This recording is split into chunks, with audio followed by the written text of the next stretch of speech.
나이가 들면 건강에 대한 염려가 늘어나고 그로 인해 관심을 많이 갖게 되는 영양 보충제.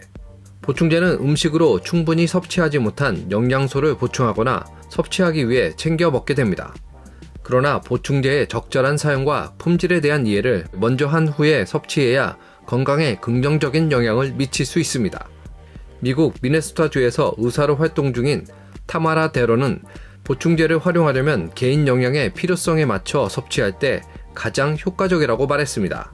그녀는 전문가와의 상담을 통해 자신의 연령, 성별, 유전학, 생활 방식 등의 요인을 고려해 보충제 섭취 여부를 결정해야 한다고 했습니다. 보충제를 선택하기 전에 먼저 그 품질을 확인해야 합니다. 보충제는 건강보조식품이라 FDA의 규제를 받지 않습니다. 그렇기에 소비자 입장에서는 제품의 성분에 대해 의문을 가질 수밖에 없는데요.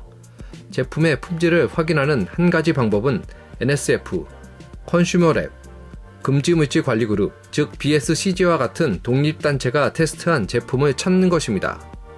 제3자 테스트는 제조사와 별개로 제품에 대한 평가를 해주기에 제품에 대한 신뢰도를 높여줍니다.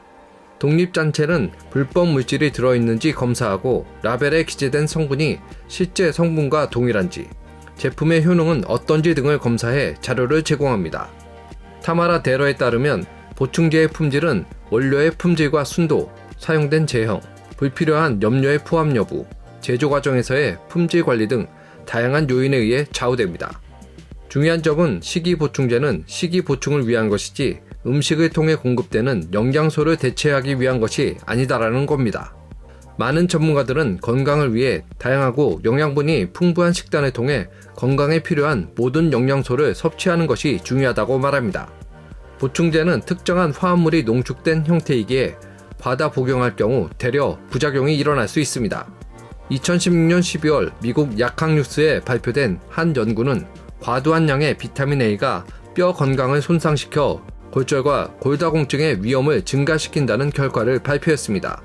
그러나 보충제는 필요한 성분을 정량 섭취하게 되면 건강에 많은 도움을 줄 수 있습니다. 특히 채식주의자는 동물성 제품에서 주로 발견되는 비타민 B12를 보충제를 통해 섭취하면 건강에 도움을 얻을 수 있고, 영양분을 많이 섭취해야 하는 임산부와 모유 수유 중인 여성 또한 보충제를 통해 건강 유지에 도움을 받을 수 있습니다. 이처럼 보충제를 먹을 때는 거기에 맞는 성분을 잘 따져보고 내 몸에 어떤 도움을 줄 수 있는지 판단하는 것이 중요합니다. 그리고 가능한 일반적인 음식 섭취를 통해 영양소를 섭취하는 것이 가장 좋은 방법입니다. 지금까지 에포크 픽이었습니다.